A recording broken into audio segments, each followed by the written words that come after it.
This is myth 1. And if you were to look 2/3 of a century ago, you would find something like Manual of Mythology, Greek and Roman, Norse and Old German, Hindu and Egyptian, A.S. Murray, and full of little engravings. And in 1935, when this was published, this was a standard kind of a textbook on mythology. This approach to mythology is ineffective, and so we're not going to use it. We don't need dictionaries in mythology. Murray's Manual of Mythology was based upon this kind of thing. This is from 1844. This is the first of 3 volumes. Dictionary of Greek and Roman, Biography and Mythology, and it again is like an encyclopedic listing not only of the mythological figures but the historical figures, and everything mulched together. And the 3 volumes of this were matched by 3 more volumes in another series by the same editor, and so on. And this kind of presentation of mythology, a little more expensive book, is useless. It's actually useless. We're also not going to take a look at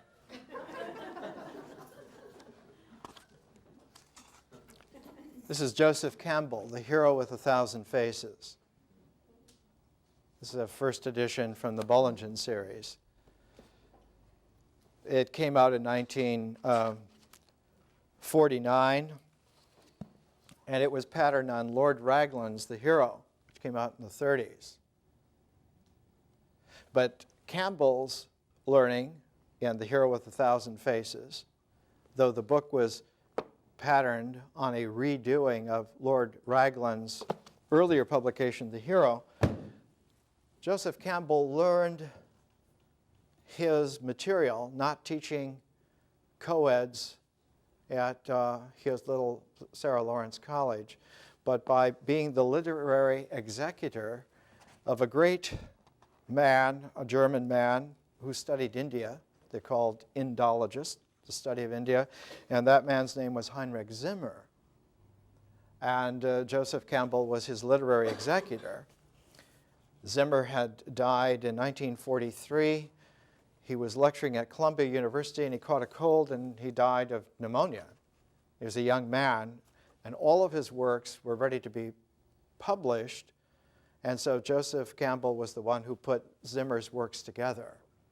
And they were all published, most of them were published, in the Bollingen series that was set up by money by Mary Mellon and her husband Paul Mellon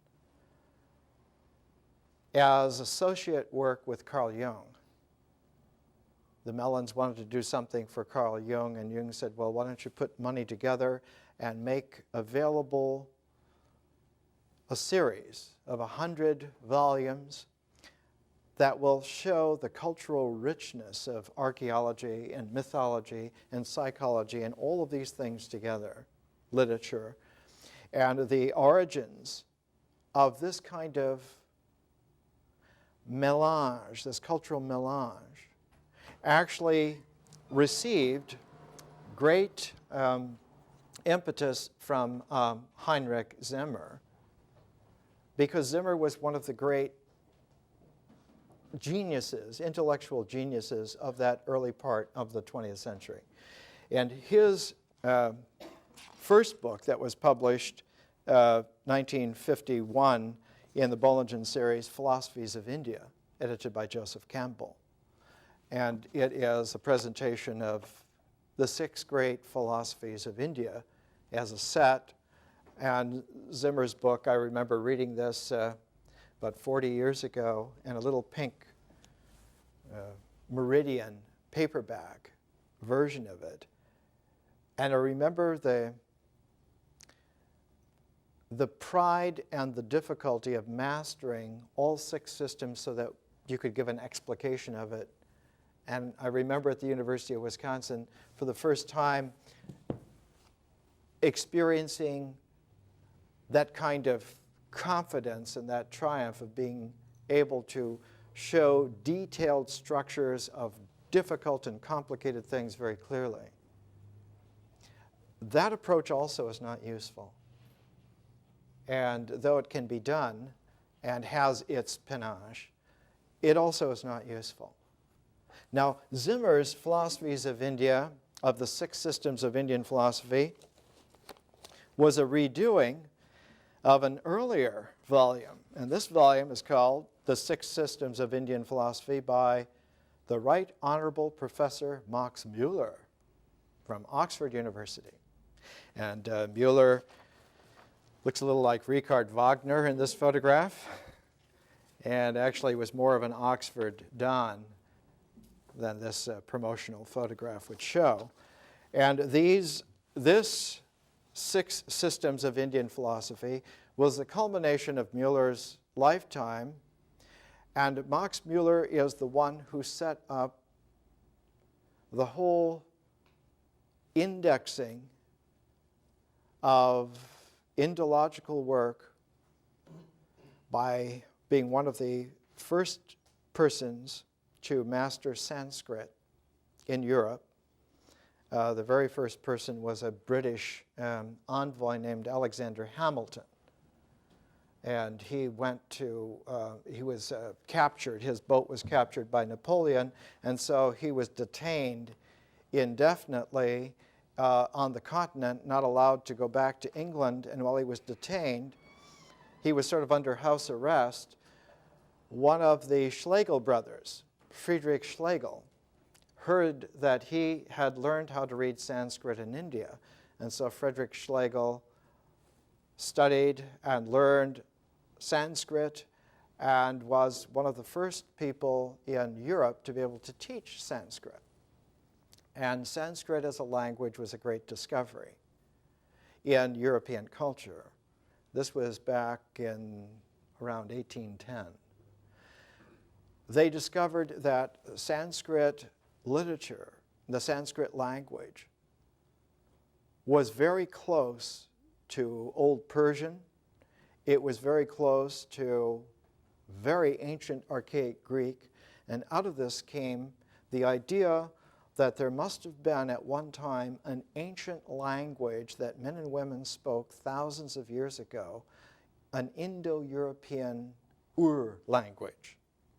The German designation always goes to some some fundamental. This is the original source. And that somehow Sanskrit was the closest that anyone could come to that language. And so Max Müller, who became the most famous Indologist, the most famous scholar of things Indian and then finally all things Oriental, realized that the key was in the mythological structure of India, that the Sanskrit language mythological structure would have cognates in Greek mythology and Persian mythology and Mesopotamian in mythology. And so the study that Müller developed, he went from several universities in Europe. He got his first degree at the age of 20. He's one of these intellectual geniuses. And his father had been a very famous poet and courtier type of a figure associated with all of the courts of Europe. Franz Schubert set some of Max Müller's father's poetry to music, for instance. And because of this, when the father died young, all of these courtier type people took Müller under their wing, and they made sure that he met everyone and had the best education because his father was not there to provide. And so Müller grew up being a friend of all of the major German courts. And then he was taken to England by his academic concerns, and when he was there, he became, over 50 years, the great professor at Oxford University in England.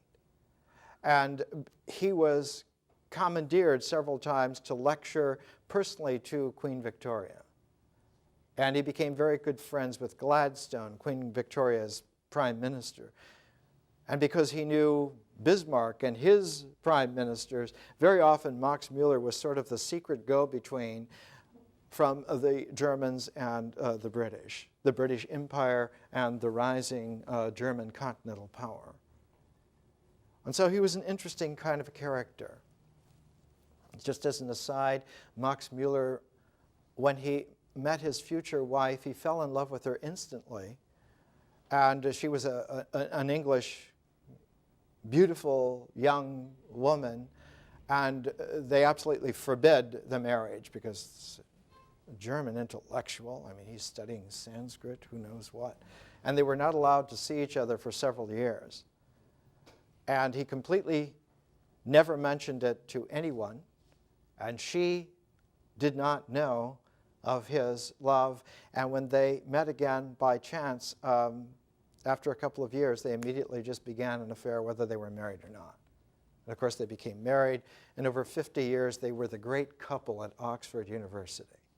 They were the arbiters of that flamboyant taste of the Victorian adventurer scholars. And Oxford at that time had a great competitor. They had a competitor that was almost as old as Oxford, and that was Cambridge. So that the Oxford dons had a certain kind of a expertise focus, whereas the Cambridge dons had an encyclopedic spectrum of expertise. Sir Isaac Newton was somebody from Cambridge, and Max Müller was someone from Oxford. And so Müller, towards the end of his great career, wrote the world's first great textbook in comparative mythology. It was in 1897, and he made the point that the study of language is essentially the structural explication of the myths, and that the myths in a comparative mythology would give the true original character of mankind. And so comparative mythology at the turn of the 20th century, around 1900, became the most important, fascinating subject in the world. Kind of like what nuclear physics became later on in the 20th century.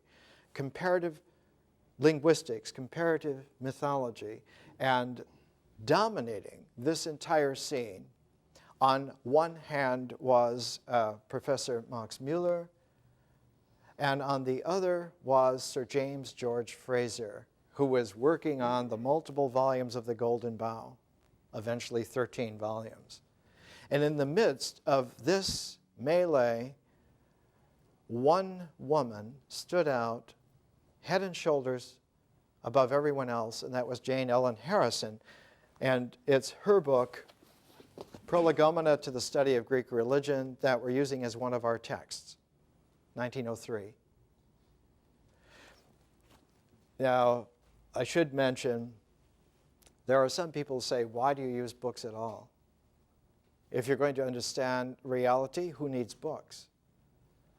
Well, the fact is that reality is no longer rocks and trees. In Paleolithic times, if you wanted to study reality, you went into the caves and put your torches out and tied a twine around yourself, and you leapt off into a bottomless pit to experience the feeling of free fall death. We know that this is true because at the back of Lascaux, a cave that was used about 20,000 BC, that's exactly what they did. And it was just a few years ago that they found the bits of charred twine from 20,000 years ago in the scree at the bottom of this pit. And one of the sets of cave drawings on the side where you leap off is a great bull, a great bison, a great fearsome bull figure, the mythological bull of threatening certain death. And faced to that bull is the stick figure of a man with a bird head who has an erection because he is scared to death, literally scared to death. And the ceremony was to leap off in the darkness into this pit and to face that threshold, that moment of oblivion. Because the psychophysical makeup of our being is such that it can fill up. Generally, our mind is strong enough to keep at some kind of distance that fullness, that pleroma, that completeness, or to keep its exact flip-flop opposite, that openness, that emptiness, to keep it at bay. But the mind, at certain stages, especially in Paleolithic times, in a darkened cave half a mile from the surface and leaping into the unknown, the mind is not very good at keeping those at bay, and the psychophysical terror fills the entire body, it fills the entire nervous system. And it fills it right up to the hairs standing on your head.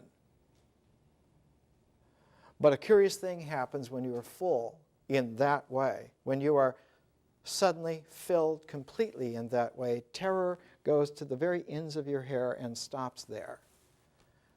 Because terror cannot go farther than the psychophysiological materia, but you do. And your sense of awareness hovers over your head.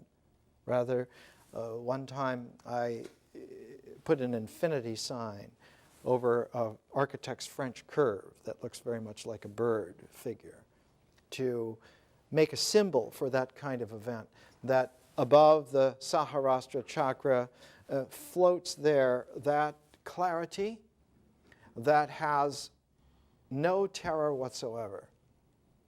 And having glimpsed that, one is free forever from the cowardice of fear. A mythological learning must base itself upon a ritual comportment to nature. It's the only way that one can deal. And yet, the nature that we really live in includes books. We have lived in a literate societal matrix for so many thousands of years now that books are literally trees in the forest. They're a part of the reality that we have to deal with. And if we sidestep them, we sidestep a large portion of the structure of our minds. We sidestep a large portion of what is bugging us now, this civilization that's dead and won't get off us even though it's dead. And in order to extricate ourselves from this impossible cemetery-like situation, we need to free ourselves by using a comportment to the complete nature, and books are a part of the nature. So we're looking at myth with books, just like we looked at ritual with books, just like we looked at nature with books. But we're doing a special kind of an end run around the hypnotic aspect of a text, the conditioning aspect of a book. Some people know only one book, the Bible, or the Quran, and we'll beat you over the head with it. We're looking beyond that kind of a garroting condition of limiting, hypnotic quality, and we're using books in pairs. Because by using books in pairs, by pairing them up, we still use books, but not as the phenomenon which they are on an integral level, but in a phenomenon which they are in a paired form, turns out to be a proportionate ratio or a differentially conscious usage. And that's what we're doing. And so Prolegomena to the Study of Greek Religion is paired with another book, Inanna, The Myths of Inanna, Queen of Heaven, written a long, long, long time ago. So Jane Ellen Harrison's book, the Prolegomena, that it means what you study before you study something. It's not the study of Greek religion. It's the study of what you have to consider before you study it. She wrote this in 1903. In 1912, she published a book called Themis, which is about Greek religion, taking it even further. And then in 1921, she published a book called the Epilogomena, the end, beyond, after your study is over, this is what you consider. So in a way, the Prolegomena is the zero, the Themis are all the numbers, and the Epilogomena is the infinity. She died in 1928. She was 77, and she had been lionized. She was one of the first women students at Cambridge University, and she was the brightest star at that university at a time when it contained all the bright stars. A time when Bertrand Russell was there and Sri Aurobindo was a student there, G.E. Moore. Cambridge was the proud home of a comprehensive mentality that was in competition to the considered integral mentality of Oxford. Now, between those two places, those two disciplines, the all and the specific, the Cambridge and the Oxford, Jane Ellen Harrison was really the star.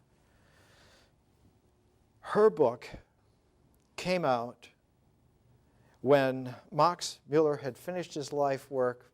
He died near Halloween 1900. And her book came out, was almost finished, would have come out in 1901 or 1902, except that she had met a figure named Gilbert Murray. And Gilbert Murray had retired very young from Glasgow University.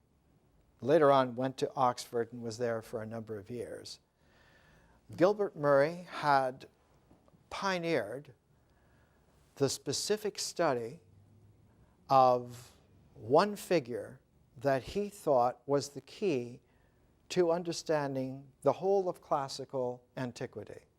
He saw that the whole basis of the Greek foundations of Western civilization was all bound up in Homer, but that the arrow of sunlight insight that illuminated the esoteric structure of Homer was the Greek tragedian Euripides, the last Greek tragedian.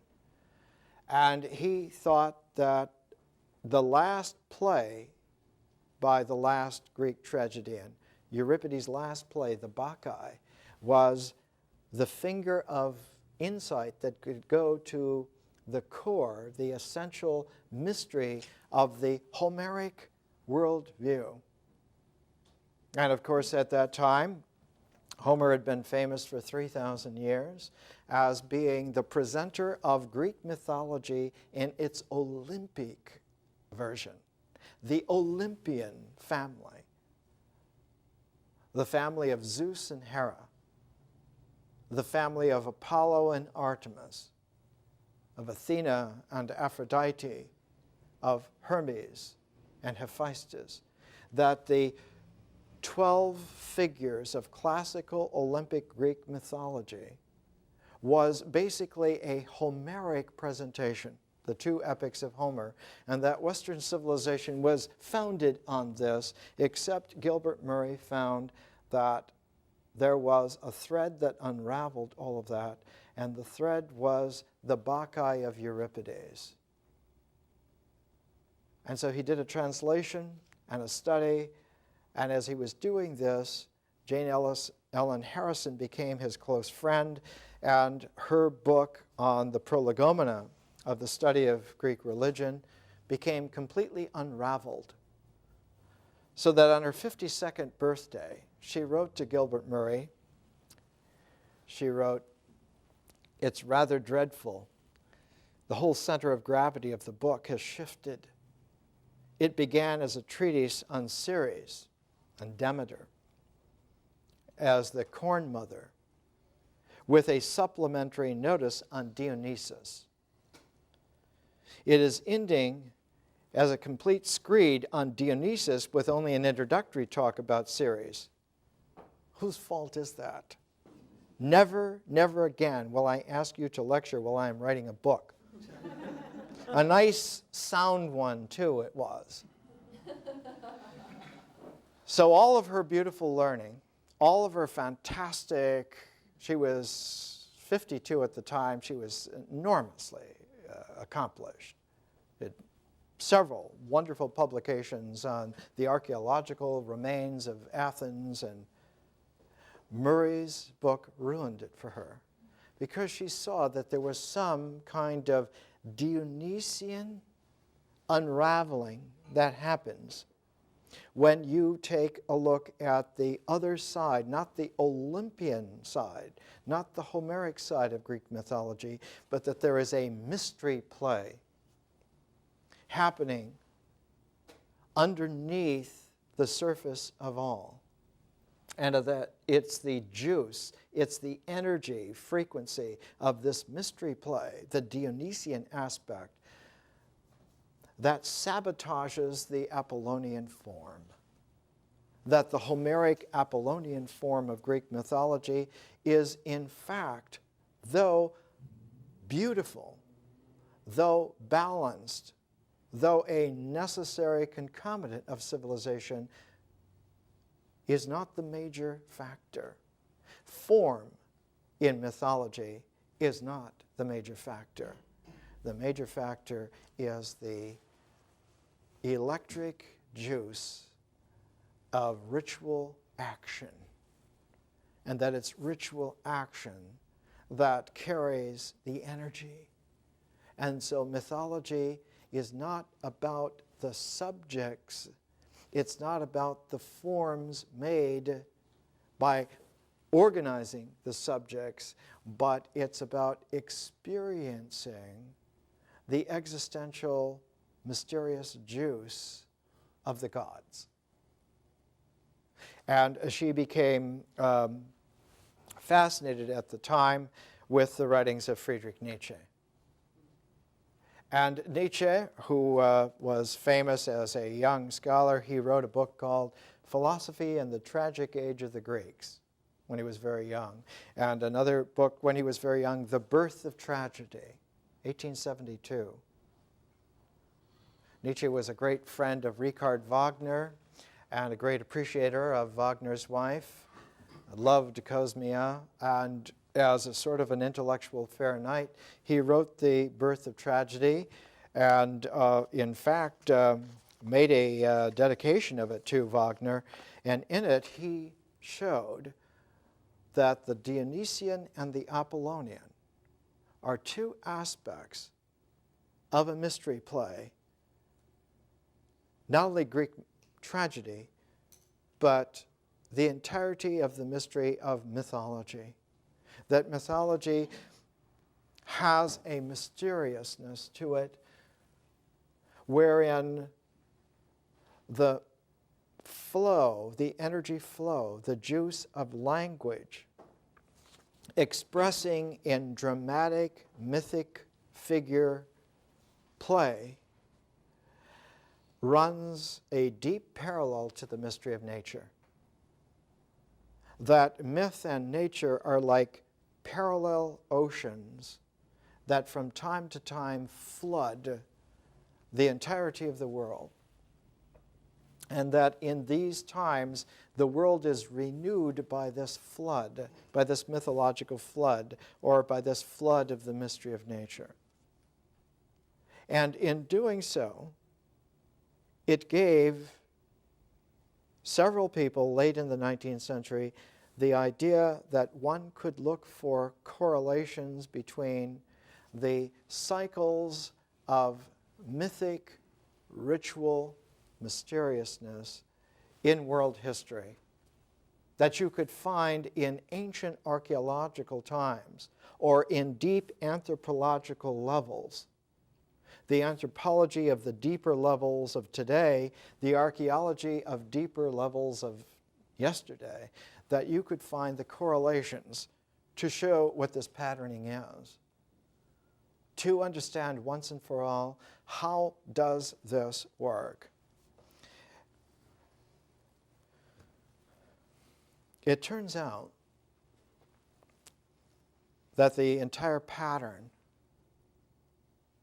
of a Greek tragedy has a series of steps that always occur, and as they occur, the ritual basis of a mythological structure is disclosed. When people like Max Muller, or Sir James George Fraser with his Golden Bough, or Jane Ellen Harrison with her book on the Prolegomena, when that whole clan of people came together around 1900, their works were all appearing one after another, almost like rock albums in the late 60s. Every year brought another fantastic show. In that white-hot heat, it became apparent that you can't go back to mythological compendia of even 50 years ago or 100 years ago, or even back just to the Renaissance, that you had to go back to classical antiquity itself. And so you found someone like Sir James George Fraser doing a translation and an editing of this set of books, published by Harvard University Press in the Loeb Classical Library. It's a translation in 2 volumes of Apollodorus. Apollodorus is the library, the bibliotheca. Apollodorus is a 2nd century AD compendia of Greek mythology. And what's curious about it as one looks through Apollodorus, his discussion of the mythic figures, that all of it is in terms of literature. None of it is in terms of the ritual existential juice. That the learnedness of someone like Apollodorus is someone who does research in libraries, and that's why the book is subtitled The Library. This is a true student's textbook of the uses of mythic figures in literature. Sophocles, Homer, Euripides, especially the Alexandrian writer Apollodorus of Rhodes, whose work was very famous in Alexandria about 200 to 300 BC. This kind of learning in the 2nd century AD is just as much of a pastiche and useless as these compendia that I've been throwing here on the floor. Deeper than that, about 100 years before Apollodorus, one comes to Ovid. And Ovid's Metamorphoses is a discussion of mythology from the juice angle, from the energy flow angle. And that what happens when you take energy in a mythological cycle is that you notice that everything changes, it morphs, it undergoes metamorphosis. So that the key to understanding the gods and goddesses, to understanding mythology, is that language is a metamorphosing process itself, and that's why it's parallel to nature. that myth is not a subject that can be understood in terms of form, in terms of ordering static items and grouping them together and making a set of objective things which one can make an encyclopedia about, and that is what myth is. It's not that at all. It's rather a mysterious process. And it's the process where language occurs. That language itself is the metamorphosing juice, the energy frequency of myth. And that myth is feeling-toned experience that oozes out of the existential action, the ritual comportment of doing things in the world. But while myth is founded on that ritual comportment, it reaches down below the foundations, below the foundational stones of ritual, and has a deep contact with the mystery of the earth. So that when you really get into the process of how myth is the metamorphosis of experience in feeling-toned language, you begin to see that there are two angles of presenting this that are more fruitful than any others. One of them is music, because music is the process of feeling, the language of feeling, almost in a pure form. And so you have Nietzsche's friend Richard Wagner redoing the science of mythology by writing his operas. And the other way was the great student of Max Müller.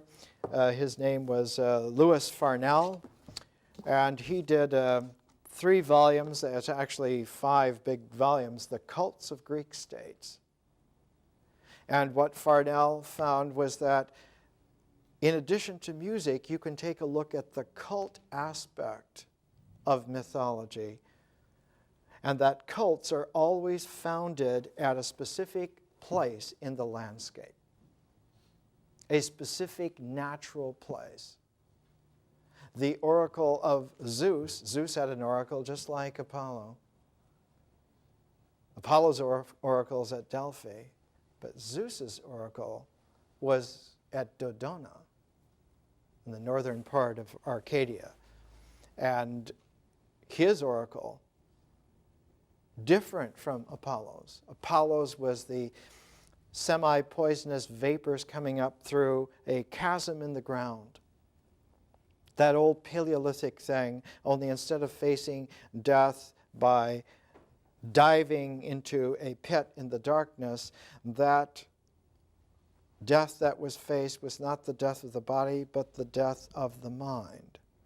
And the person who faced that was not a man, a hunter, in whose fear the stick figure has an erection, but the Apollonian figure was always a girl. She was the Sibyl, usually 12 or 13, psychically supersensitive, a medium, and she was sat on a 3-legged stool over this chasm, over this place where the vapors of the earth came up, and brought her into the threshold where madness completely took her over.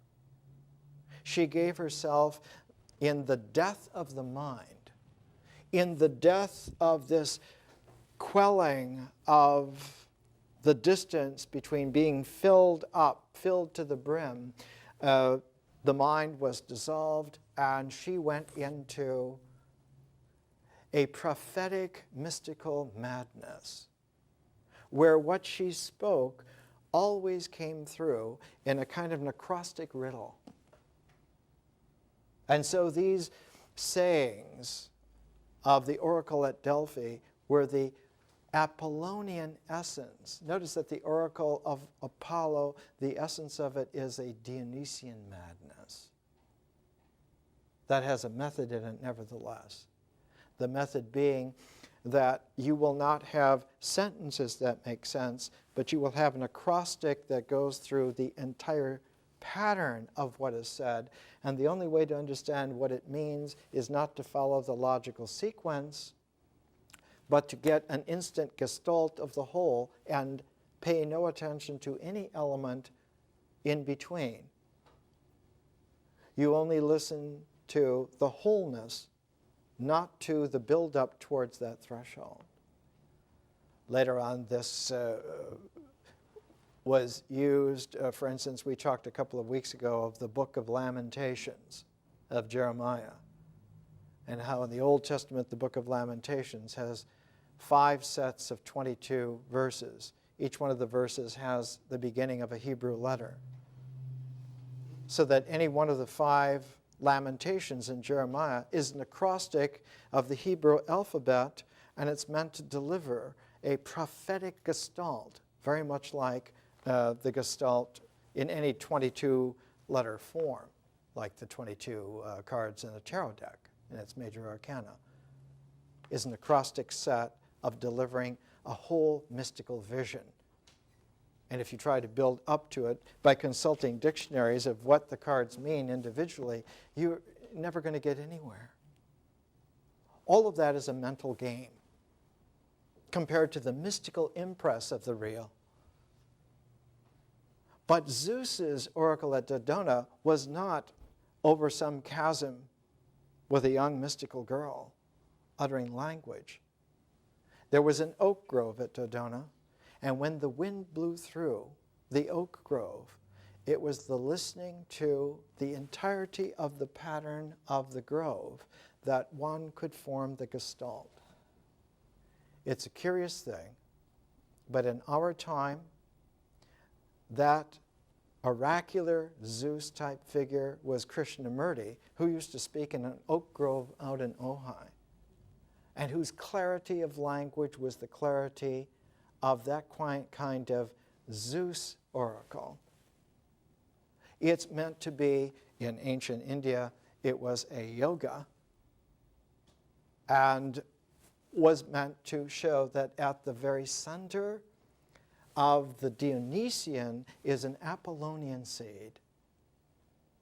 Just like the center of the Dionysian is an Apollonian seed, the center of the Apollonian has a Dionysian seed. And that, therefore, these are not two disparate things, but it's a set of a pair that's in complementarity.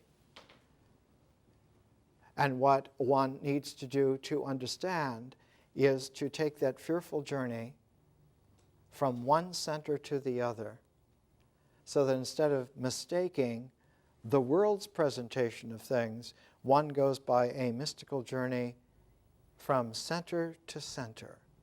And in that movement, one generates the tensions of the real.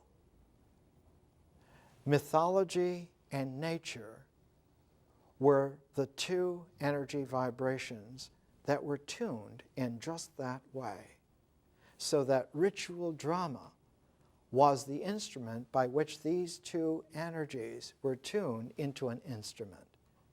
Action, existential action, karma, tunes the pair of nature and myth. And that's what it's for. Take a break. Two different but complementary movements.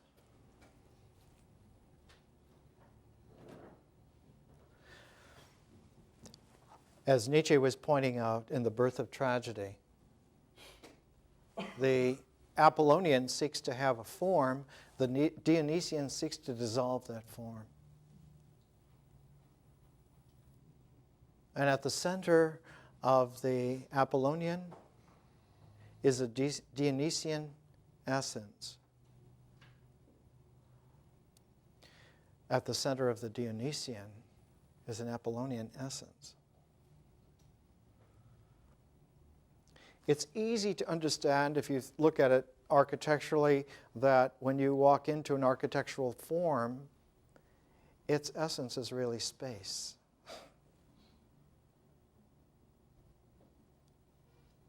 And when you plunge into the sky, the essence of that is a form of your vector falling.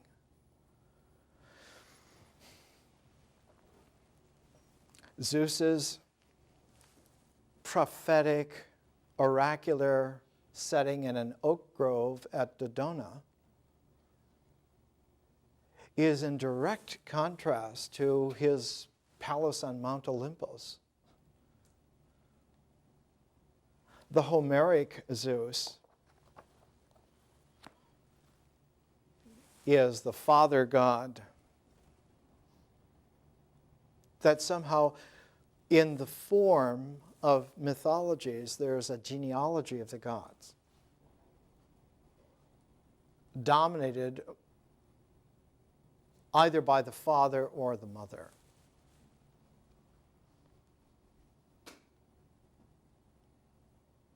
Does divinity have a family structure? In mythology, yes. Always. Does nature have a father? Does nature have a mother? Only mythographically, yes. In actual fact, there's no father, no mother in the mystery of nature, but there is the mysteriousness of it. So that the deeper aspects of myth, in order to have something that it can contact, has to go to the ritual. But its deeper affinity is with the mystery of nature, the mysteriousness. So that there's something inherently mysterious about language, especially when it's energized by feeling. So that the flow of that kind of energy, the concourse of the language, not the discourse, but the concourse of language. We're so imbued habitually with the discursive qualities of language that we get amazed that before there's discourse, there's concourse. There's the swirl and the flow. There's a current. There's an energy wave. And that energy wave carries us along. Myths carry us along. It's not so much that they provide models by which to live, but they provide the energy for livingness. And that the mythic figures as models for what to do or how to do or something came about is all secondary. The primordiality in myth is that concourse of life energy that happens, and it happens in a parallel flow with the mystery of nature. So that myths of creation, though they become rooted and founded in creation myths, what happened, what sequence, what were they, its deeper affinity is with the mysteriousness that life is parallel to this mystery. And that our experience, our feeling-toned experience, is a deep flow. And that its flow, when we are somewhat limited in our outlook, seems like a stream. Or if we deepen into the level of a tribe, it seems like a river. But you can deepen where the tribes mesh together to make vast kingdoms that mesh together, that make huge empires, that make a whole world. And then that flow is no longer a stream or a river, but is an ocean.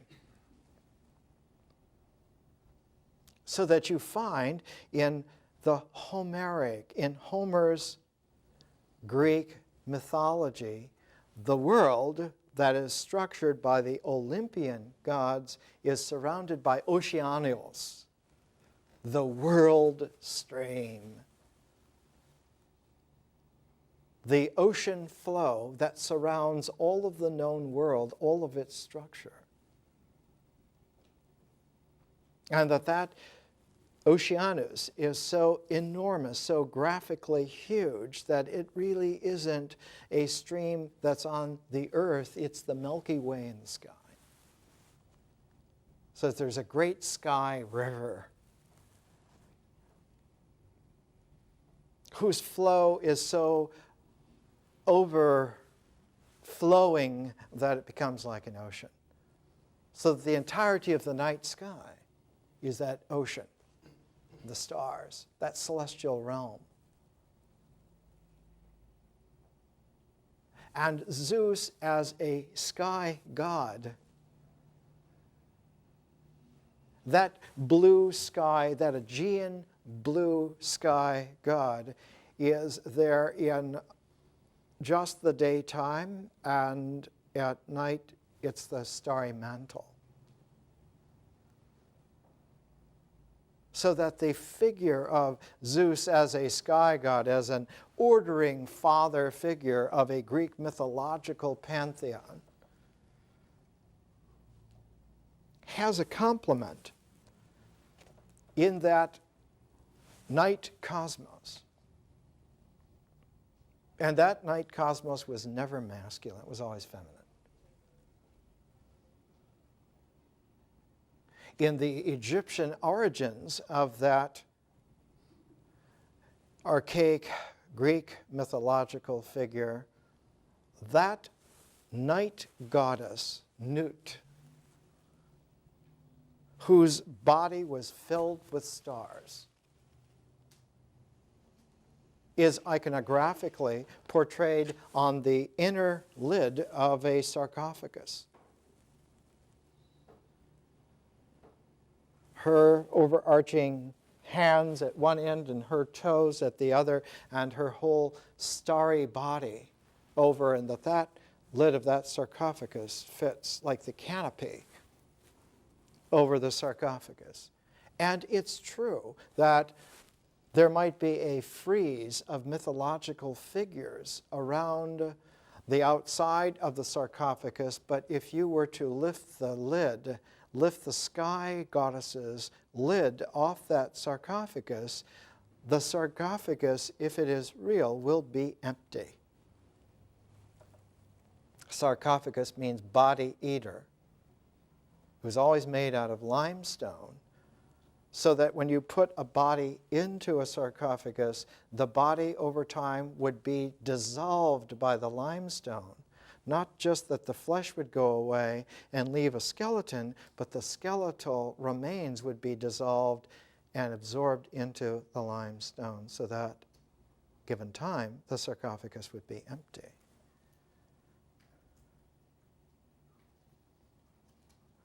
So that the whole empire building, authority mythology based upon deception was that you were trying to preserve your body by mummification. Whereas the in-depth Dionysian insight is that the sarcophagus should be empty. That you were saved because the body was no longer there. Every trace of it had been reabsorbed. So that this Dionysian kernel is at once the myth of the dying God, a God who dies, because only a God who dies can also then be a God who is reborn a second time, the second birth. Dionysius is the dying God who is reborn, and because that figure masters the entirety of the cycle, life and death are but an alternating syncopation of an energy rhythm that transcends both life and death, and that this was then the source of the whole as a real. So that the Dionysian was always not a presentation of niceness, Not a presentation of order, but a presentation of reality beyond the ends of order, beyond the limitations of niceness. So that the whole mode of the form of, say, a Greek tragedy was to bring you to the brink, to where you would fall off the known world into a kind of a death. The Greek word for it was denouement. It meant you reached the final breaking point and you broke. Not just you as some Paleolithic exemplar in a cave by yourself, but a whole crowd of several thousand people, like the theater of Dionysius in Athens, nestled up against the Acropolis. And in that theater, those several thousand people experienced that break together, so that you had an amplification of the old Paleolithic ritual of facing death and dissolution and coming back into life again. And you did it with a population of people. Not as an entertainment. Greek tragedy was not about entertainment at all, but as a ritual comportment of showing that the complications of life, where there are things like books and myths and war and all of this swirl of life, can be brought to a single focus of a breaking point of death or madness, and that was not an end point for you. Just not an end point for you individually, but that the entire population of people who lived with you could at the same time be brought to that. The Greek word for that is an agon, out of which we get agony. But the Greek balance in that Dionysian Apollonian was medan agon, medium suffering. Nothing too much is usually how they translate it. It's like real Sufi Turkish coffee is always drank medium sweet. It's a quality where life and death are balanceable.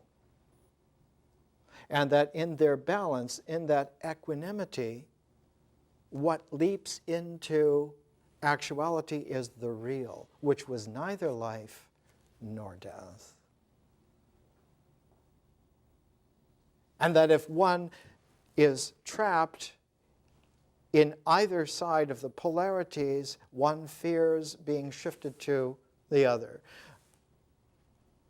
Someone who is alive fears the night of death, and Dracula fears the death of day. And to overcome that built-in structural fearfulness which polarized existence has by its nature. You can't help that. In order for things to be, they must be polarized and remain in that tension.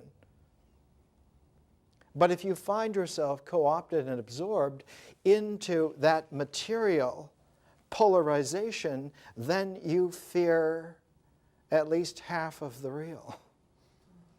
The other side of anything becomes fearful to you. And even beginning to approach it becomes, you dissolve into anxiety, so that it's like a toothache. It is small, but it dominates your entire life. And so we would live in total constant fear unless there were some way to leach that fear out, not by anesthetizing it, but by pulling us out of the false condition in which it occurs in the first place. So that the function of mythology is not to show us models by which to live, but to carry us along in a concourse of the real that actually occurs, and occurs in parallel in the way in which the mystery of nature happens. So mythology is very deep indeed.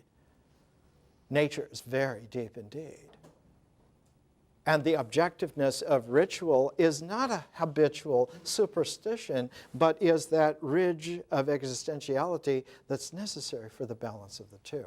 And the mind cannot serve as the balance between nature and myth. Only the body can. Only the body doing, only the body in its ritual comportment, the Dionysiac ritual. Here from Gilbert Murray's great little book on Euripides and his age, published 1913, just a few months before World War I smashed the Apollonian order of Europe. Murray says, the Dionysiac ritual, which lay at the back of tragedy, may be conjectured in its full form to have had 6 regular stages. Notice that hexagon, that hexagram. Snowflakes have 6 sides. That it's a universal form. 6 regular stages. The first is an agon. The agon, in this Greek tragedy ritual sense, meant a contest, a strife, a vying of strife, that the polarities are exacerbated. One is really in it. That you can no longer get out of it. An agon is a strife which cannot be, you cannot extricate yourself from it. Only by going forward with it. And in this, the figure, the mythologic figure, called in Greek D-A-I-M-O-N, the daemon, not demon, the daemon struggles with his enemy. So that the agon is always in the form, that first stage of that ritual comportment is always surrounded by myths of the combat. And central to that combat is that there's a protagonist who has an enemy, an old enemy, an ancient enemy.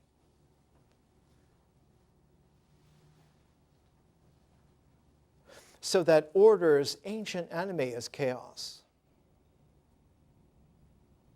But in a very subtle way, chaos has an enemy also. And its enemy is the protagonist that could pull order out of its chaos. So as general life fears chaos as the enemy, chaos itself fears the hero who can defeat it by pulling its essential order out mysteriously against its own will. Like Mandelbrot finding the equation for fractals made a lot of weeping in hell. A lot of demons lost their hold. So the agon is this combat myth against an old enemy. How did Zeus become Zeus? Because he slew Typhon, that ancient dragon. How did Apollo become Apollo, the Pythian Apollo? He defeated Python, the great snake, the great serpent, that great kind of an enemy. But notice that the positing of that sort of a thing, Apollo defeating Python, Zeus defeating Typhon, you have a kind of a polarity where it's the knight slaying the dragon. But what if that dragon is the carrier of life energy? If you slay that dragon, you short-circuit all the energies of life. You end the juice of reality, and you end up with a dead universe. So one of the peculiarities and the subtlety is that a hero must know not only how to slay those minor dragons, must learn that you do not slay the great dragon. You tame the great dragon. so that the combat myth has a secret in it. It has a secret that only a universal warrior like an Arjuna would understand. This enemy you do not kill. This enemy, when tamed, is your protector. What is that tamed enemy as a protector of? Of the fact that your life energies, that the energies of that feeling, toned experience are able to be real. And the mind never understands that. The mind, with its ability to abstract, always sees an enemy should be an enemy. That's what enemies are for, is to overcome them, to kill them. And so a deeper quality of ritual is needed to wise up the intellectual hero to the fact that this dragon, this snake, you do not kill. I remember one time a friend of mine who ran the Galactic Federation on Hollywood Boulevard about 25 years ago. He was from Central America. And when he was a little boy, he had a pet green snake. And when he would come home from school, the green snake was trained to put his mouth over his tail and make a hoop. And my friend would go along and take this green snake hoop and skip home.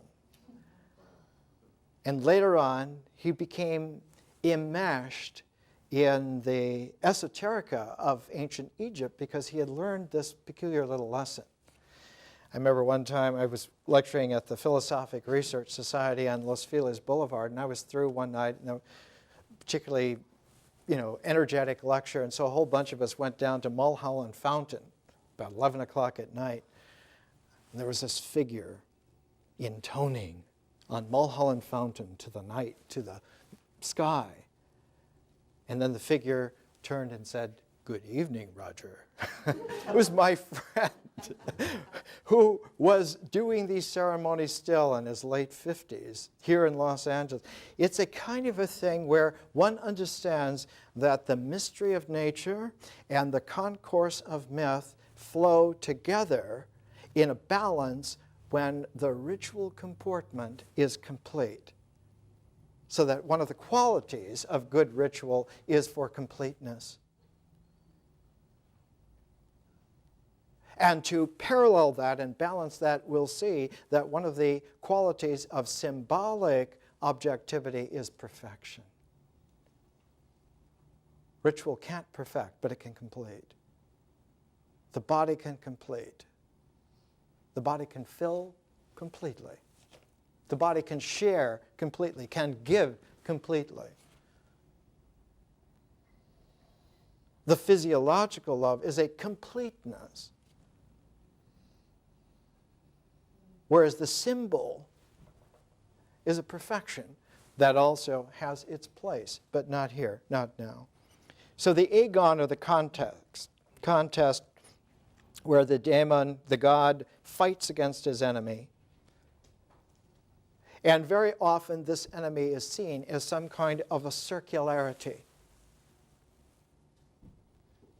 And in a nature which has a seasonal cycle, the ritual will always be the ritual year, based on the seasonal cycle. So that wherever you are in that seasonal cycle, those rituals are about that stage and that phase. You wouldn't have harvest rituals in the spring. And it was the spring when you had Greek tragedy. The Greek tragedies always presented in the early spring. Always presented where the crack of life returning to nature happens.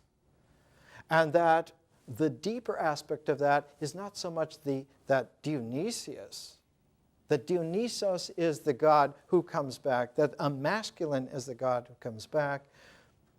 The essential quality of that was more primordially a woman. Persephone, Ceres, the grain goddess, the corn mother. She comes back to life, that the foundation of life is that she can come back. But she will only come back because she is appealed to, invited to in a primordial way. And in that primordiality, who sought for Persephone? Not the knight who's going to be killing all these snakes, but her mother, Demeter. She was the one who, in her feminine motherhood, invited the daughter to come back and rejoin life. So that Jane Ellen Harrison, well, she began her study as a monograph on Ceres, found it dominated by Dionysius. And later on, she influenced the way in Gilbert Murray saw that his researches into the Bacchae, into Dionysus, led him to appreciate something else, that there was a great cycle. And so towards the end of his life, much more profound than his translation and study of the Bacchae or of Euripides or several others, he wrote a great book called The 5 Stages of Greek Religion. The completeness of this cycle, the understanding from his contact with Jane Ellen Harrison that all of this makes a cycle of completeness. Here, he saw that it was a cycle of completeness in a Greek tragedy, but when she matured him, he began to see that this cycle of this form is but a stage in a larger cycle that has to do with life. And that myth is that comprehension, that concourse of comprehension and feeling-toned experience where language is able to tell the entire narrative to its point of completeness. How do you know when a narrative is finished? Because then you can be silent. When you have said it all, not one more word. And that there are always in great ritual cycles that are woven and rooted into that mythography in such a way that they're inseparable, there comes a point of completeness. It's like an exchange satiation, not another word.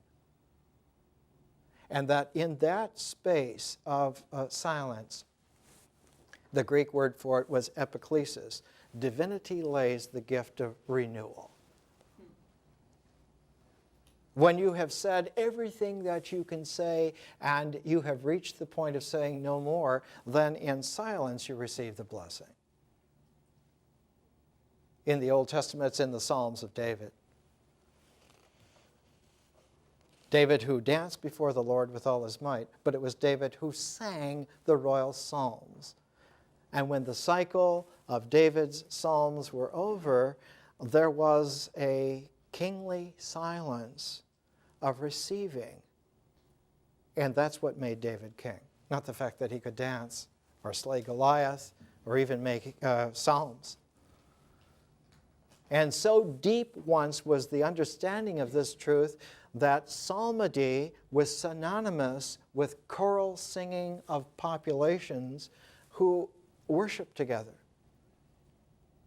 Psalms were synonymous with hymns.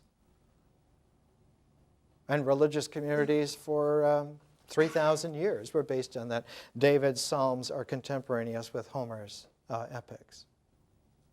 And the Psalms of David are very much like Homer's epics, but on the other side.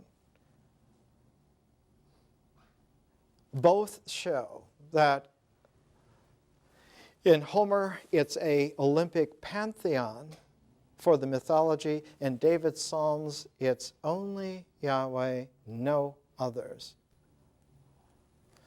They're a complement, the one and the many.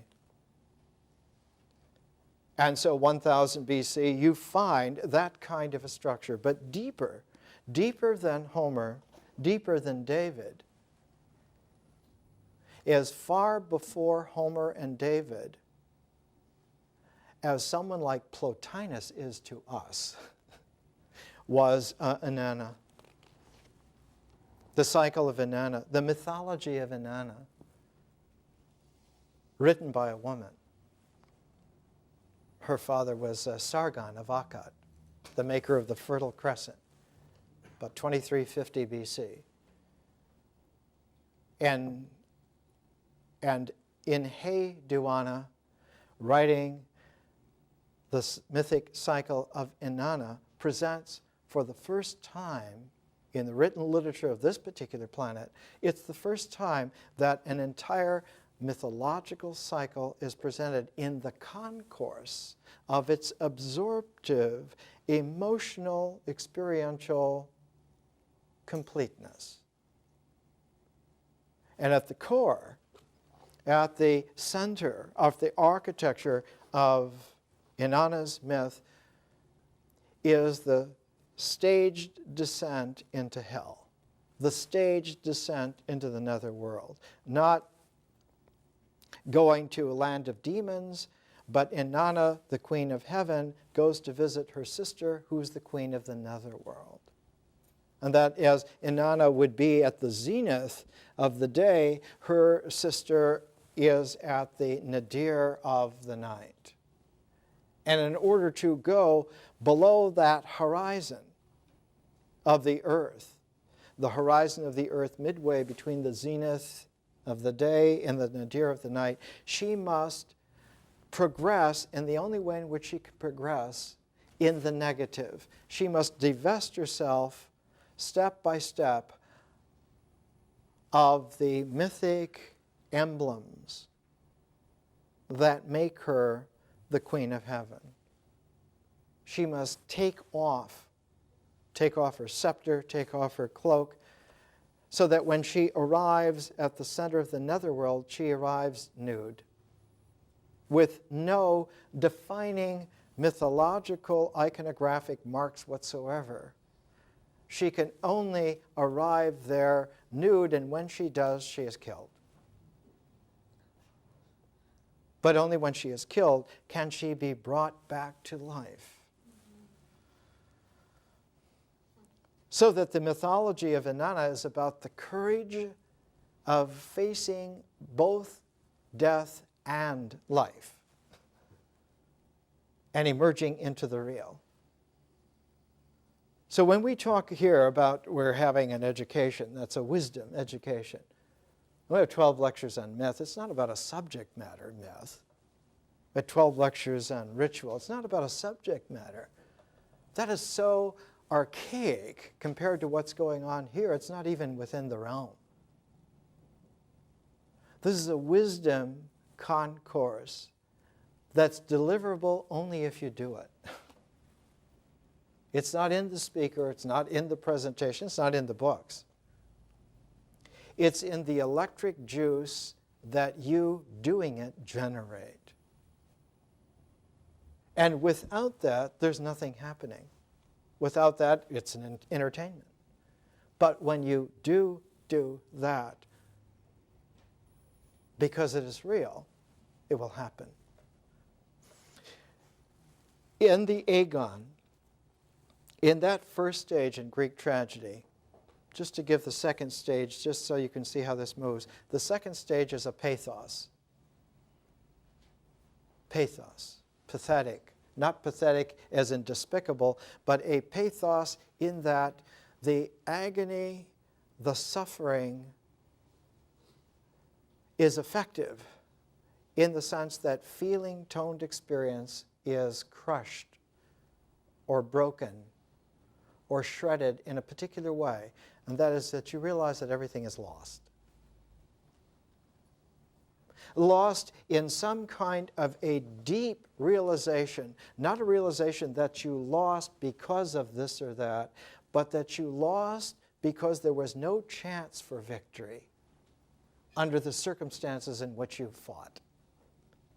You were not of the kind of stuff that could ever have won. That identifying yourself with a physiological material body was already putting you in the loser's ring. And that priding yourself because you had what it takes one way or the other was a hubris, was a pride that goes before the fall, not because, somebody worked it out that way, because that's the way it is. So that the pathos follows the agon.